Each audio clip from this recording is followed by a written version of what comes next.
സാമൂഹിക മാധ്യമങ്ങളിലൂടെ ദൃശ്യം പ്രചരിച്ചതിന് പിന്നാലെ യുവാവ് ജീവനൊടുക്കി. കോഴിക്കോട് ഗോവിന്ദപുരം സ്വദേശി ദീപക്കാണ് മരിച്ചത്. ദീപക് ബസ്സിൽ വെച്ച് ലൈംഗിക അതിക്രമം കാട്ടിയെന്നായിരുന്നു യുവതിയുടെ ആരോപണം.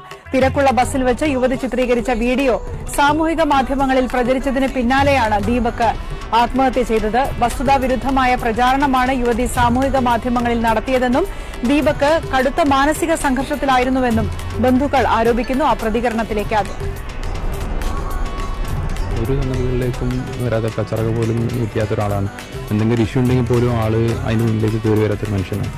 ഇങ്ങനെയൊരു സംഭവം കാണുമ്പോൾ അവിശ്വസമായിട്ട് അവൻ്റെ വല്ലാണ്ട് വേദനിച്ചിട്ടുണ്ടാവും. അതുകൊണ്ടാണ് അവൻ ഇങ്ങനെ എന്തായാലും ഇനിയും ഇങ്ങനത്തെ വീഡിയോസൊക്കെ ചെയ്യുന്നവരോട് പ്രത്യേകം പറയാനുള്ളത് മറ്റൊരാളെ ജീവിതം എടുത്തിട്ട് പന്താടരുത് എന്നുള്ളതാണ്. എന്താണ് റിയാലിറ്റി എന്ന് അറിയാണ്ട് ഒന്നും പോസ്റ്റ് ചെയ്യരുത്, ഒന്നും ഷെയർ ചെയ്യരുതെന്ന് അത് റിക്വസ്റ്റാണ്. കൂടുതലൊന്നും പറയില്ല. ഇനിയിപ്പോൾ പോയത് ഇവർക്കാണ്. ആ കുട്ടിക്ക് ഒരു വീഡിയോ എയർ ചെയ്തേ ഉള്ളൂ. പക്ഷെ